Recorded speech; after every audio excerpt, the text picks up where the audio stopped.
Hello and welcome to episode 4 of Queer Legends and Oral History Podcast. I'm your host, Sean Dern. In this episode, marketing and event planner Claudy Philius shares what it was like to be young, black, and gay in Montreal during the late 1980s and 1990s, and why he went on to create the very popular and empowering Hot Chocolate and the Girls in the Hood events for the black queer community. These events celebrated black music and black culture, and they made space for queers of color to come together with friends and allies. Basically, walking around, you're in the village, nothing was going on. I mean, actually, that's not true. Montreal's gay community, the scene, the party scene was intense. You had Tuesday Lazard, Wednesdays at La Traque, Thursdays business, Friday, Saturday everywhere, and then Sundays you had at various small places. And what year we're talking about, give or take? This is I'd say from 88 to 94. So you had various things going on, and it was insane. We'll talk about 90s afterwards, but what happened with Hot Chocolate was that the black community in Montreal was quite small. In the gay community, at least, when you went to the gay clubs, you could find like maybe 4 or 5 black people on the dance floor. And because it was so weird because it was almost like a competition. Because if anybody was interested in the black person, then you as a black person felt that you had to compete with the other. Because it was all exoticism. It was all about, an experience. It wasn't a person. It wasn't like, I like you for you. I like black, so boom, you're the black guy. Oh, there's another black guy, so he's competing with you. It was really, really strange. It was bad. The Asian community will understand what I'm talking about. So what happened was I wanted to create a space where black people could unite, black people can get together. I was going to New York Black Gay Pride in Atlanta, DC, and New York, which is huge and amazing. And I went to Toronto and I saw a real small bar on Church Street. And there was maybe about 40, 50 blacks dancing to hip hop and R&B and stuff. And I was like, I would love to create this in Montreal, but we don't have the means to do it.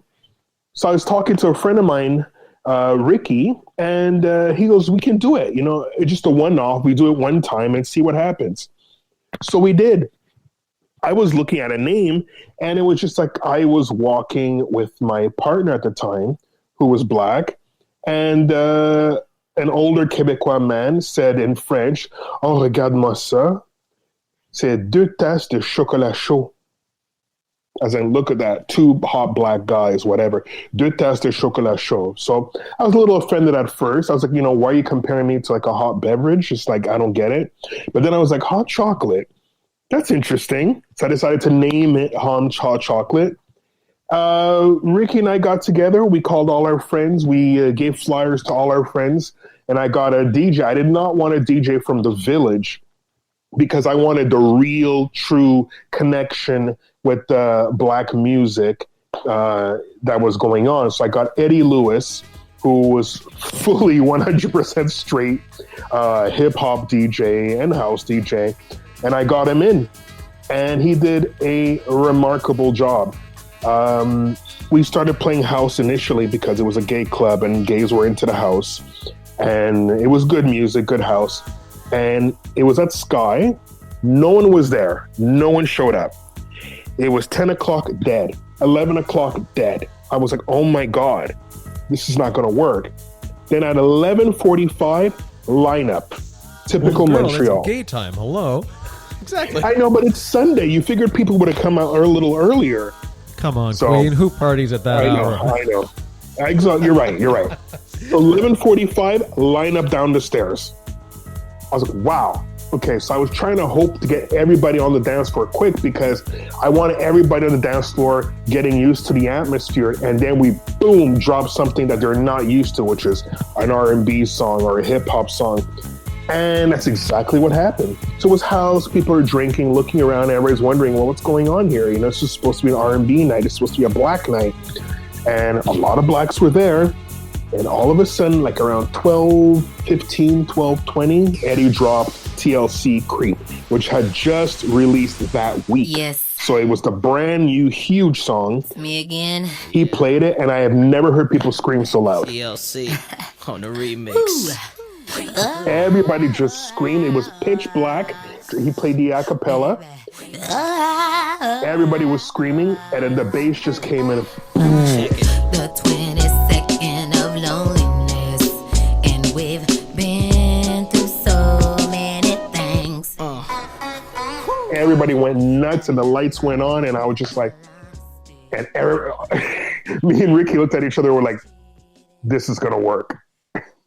And from then on, that's awesome.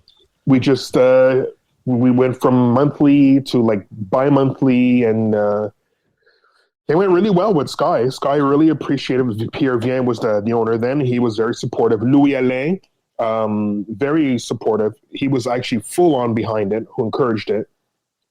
And then we switched from Hot Chocolate to Girls in the Hood eventually, because we wanted to get the lesbians involved.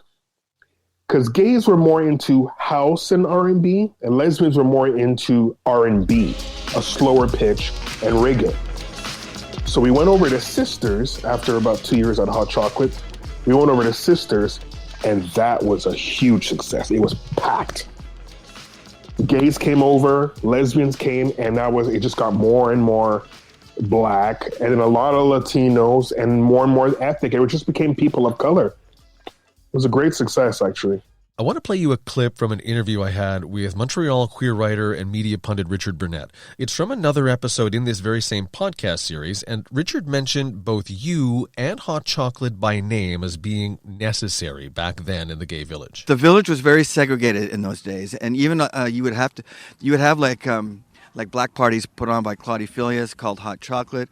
These were kind of necessary because, black people, black queers, often found themselves feeling unwelcome or were not welcome in a lot of gay clubs in the village. So it was a really weird scene. Is that the case? You have to understand, it's not just the village. At that point, a lot of clubs didn't allow blacks anywhere. And the hottest clubs were playing black music. So you had Business, which is like folklore here. It's like everybody knows Business. And Business was playing strictly black music, but they had a quota. So along Saint-Laurent, along Saint-Denis, St. Catherine, all these clubs, unless it was a pure black club, they had quotas. So we didn't feel welcomed anywhere. And being gay, a lot of the blacks that were here were from the West Indian community. Everybody was extremely closeted. So the bare minimal amounts of black gays that would actually go out to the village, it wasn't that we were not stopped. It's just that when we went in, we did not feel welcomed. So, like I said, the ones that would target us who were interested in black would go head straight for us and attack, and it was literally attack, they'll grab your arm, and they would just assume hey, I'm a white man, you're a black guy, I'm into you, so come home. And it wasn't an option of okay, well, sorry, sir, you're not my type, you're not what I'm looking for. It's no, why would you not want me? I'm doing you a favor. Gay white privilege. Gay white privilege. Yeah, I wasn't going to say it, but I'm glad you said it. It was gay white privilege, which has been always around. So we just did not feel welcome. The gay community, the gay clubs allowed us in, but the people at the clubs didn't let us feel welcomed. Unless we were buck naked on a stage dancing to appease them, or full-on drag performing the songs that they liked. Because they're dancing to black music, but they didn't want to get too close. They just want to look at you. You just don't want you with them. Don't mix it up. Exactly. Don't mix it up. We'll look at you. We'll look at Grace Jones. We'll look at Lolita Holloway. We'll look at all those people, but don't join us here on the floor. So that's why I created the Hot Chocolate events. And that changed the village completely. I can say that now because after that, all the clubs started having hip hop rooms, and people grew up on hip hop at that point, and they were packed every week. It's just, it was a need, not a want. It was a need. How do you feel about that now when you look back? I'm okay. I'm happy I did what I did. I'm happy for whatever I did helped create perhaps a movement or something in the city, but I'm not happy at how it turned out. I don't like the fact that, but it's not due to me, and it's more due towards society, towards taste, towards the generation now who are spoon-fed everything, I find. And Grindr has completely decimated the gay community, in my opinion. And in Montreal, I find that BBCM did not help Montreal at all. And if you let me, I can explain. No, please do. Okay. Go. I mean, maybe start with yeah. what you initially said. You didn't like how it turned out. Do you mean for Hot Chocolate as an event? Or? For the city, period. For the gay village. What do you mean by that? You have all these clubs going on. Everything's going on, packed almost 7 nights a week. You can have an amazing time. Let's face it, the gay village is not only just for gays to live, but for gays to party.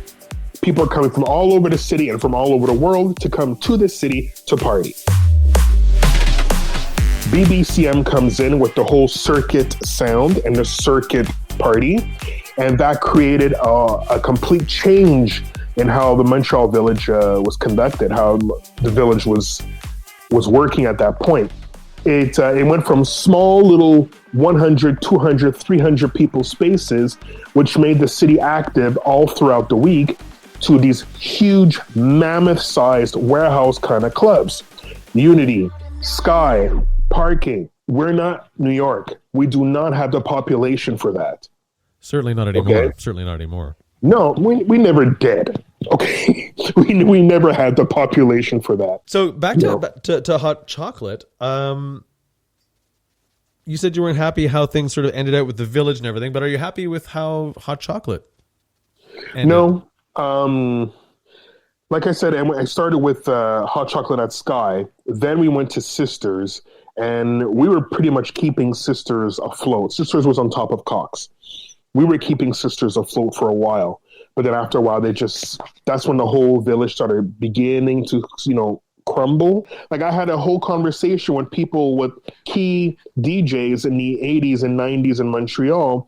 And I stated that, Montreal's nightlife changed because of Black music and because of the Blacks that were there, but it could have been so much better than what it is now, because everybody moved to Toronto, but you didn't let them in the clubs. And they were completely ignorant of the fact of the Black quota. But you talk to any doorman, they're like, oh yeah, we weren't allowed more than this, we weren't allowed more than that. And to hear you say that, just it pisses me off. But I was blind to it, and I, now that you mention it, I recall back in the day of like having heard rumors of shit like that. But I was just like, I couldn't believe it. We call it white ignorance. No disrespect. People will not know if it doesn't hit them directly. And I understand that. I totally understand that. Did Hot Chocolate ever have trouble with the cops? No. Actually, hold on. Whoa, you're making me come back here. Rewind. It's all a public service. I'm happy to do it. We did have, if I remember correctly, the police did come in one time because there was a group of Blacks that were, there was a group of Blacks that were outside the lineup, and you probably don't notice, certain nightclubs, when they would create, if they weren't successful, you always knew that a club was not successful when they started doing Black nights. Okay, that meant that they were on the last leg. They're just trying to make as much money as they possibly can to pay off some debt, and then they're going to close. And a lot of clubs would get noted. Oh yeah, well, in the nightlife business, we all know this. So a lot of and some places would get notices from the policemen saying, "You have a Black night on Sunday, whatever. You're going to stop this night, or you're going to have problems." And if they didn't stop the night, then the police would visit all the time. So at one point, we had in front of Sky, maybe about 30, 40 people, Black gays, hanging out outside, whatever and stuff. So the police came in to see. They want to know what the hell's going on, why there's so many Black people. But then when they saw, drag queens, they saw Black, they saw Latinos, they saw white, predominantly black, 40%, but it was okay because it wasn't too black. And they actually spoke to the management, and the management explained what was going on. They said that it was a monthly and it was not a weekly thing. Then they were just fine with it. So they were concerned that it would be more than once a month? They were concerned that it would be more than once a month. They were concerned that it was turning black. So they did not want a black place on their watch. That is unbelievable. I mean, it's believable, I suppose. Like, surprised, not surprised, right? Yeah. Well, yeah. You know, when I say these stories to people, they just don't, they don't believe it. They just don't believe it. I'm like, I lived it. I completely lived it. I heard maybe a revival could be in the works for hot chocolate. Is this what I'm hearing?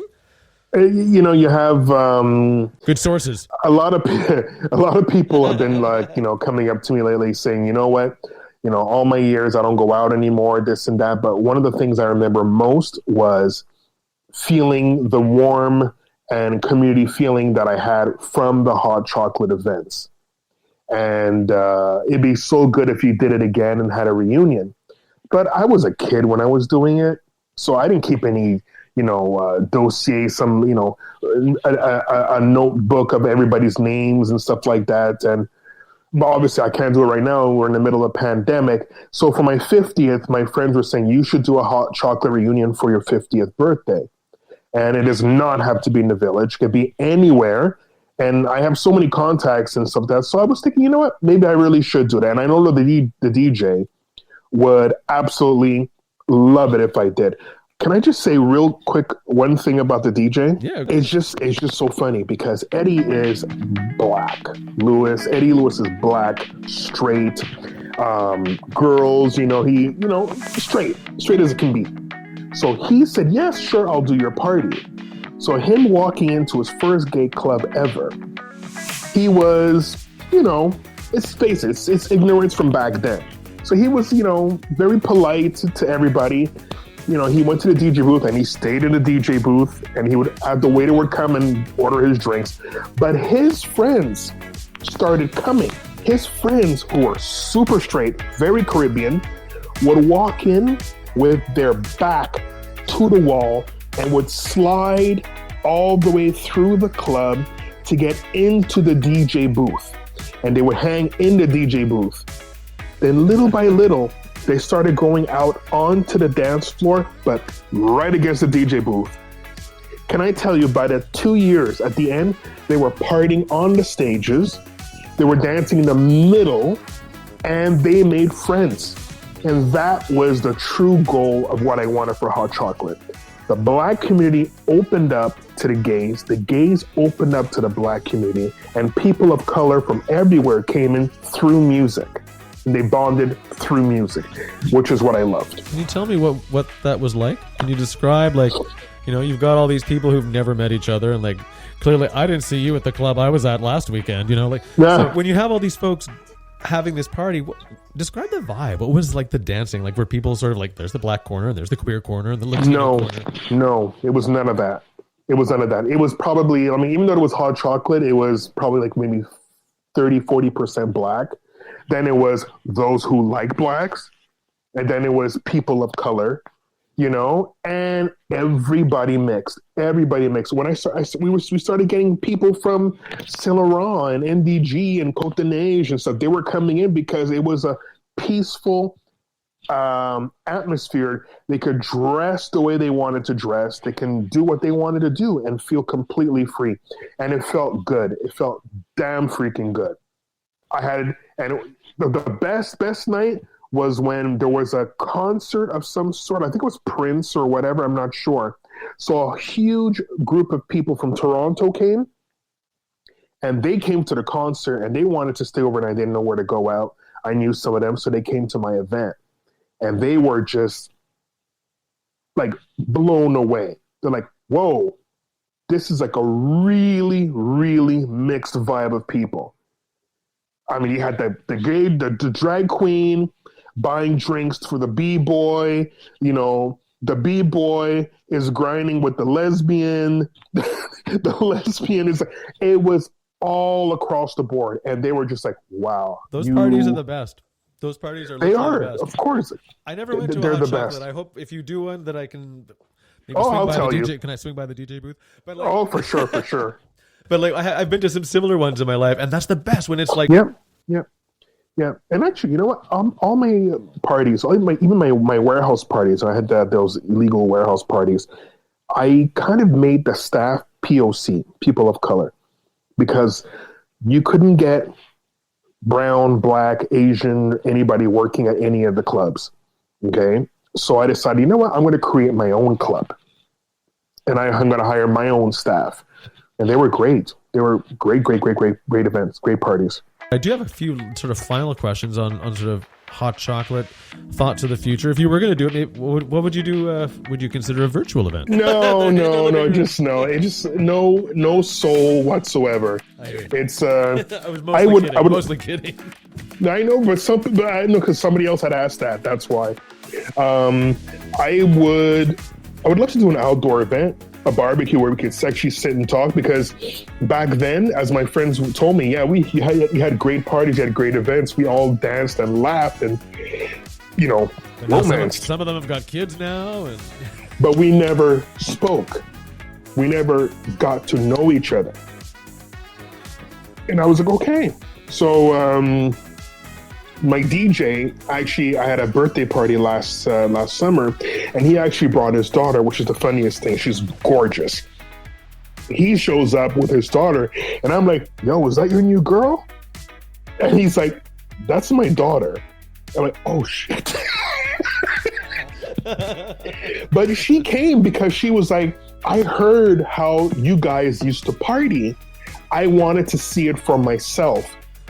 And she came, she loved the music, and she was, I get it now. I get why you guys bitch and complain so much about the kids nowadays. She's like, the whole time I was here, the place wasn't full because of COVID. We kept it just like sprinkling of people, but everyone was dancing. No one was on their phone. And she's like, people had a good time for real. She's like, I get it now. I would love for that. A small outdoor space, barbecue, talk, food. hot bring your chocolate kids. meets Tam Tam. Yeah, well, they got that square in Tam Tam, right? I'd love to do that, but Do you think there's still a need for hot chocolate? yes, the new generation, yeah. Thank you for listening. This episode was written, recorded, and produced by me, Sean Dern. The executive producer is Ian Capstick, and very special thanks to Eddie Lewis for his hot chocolate throwback remixes. Coming up in episode 4, I speak with New York designer and activist Blaine Charles, as well as author and AIDS historian Sarah Schulman. Queer Legends and Oral History Podcast is available on Spotify, Apple Podcasts, and wherever you go for great storytelling.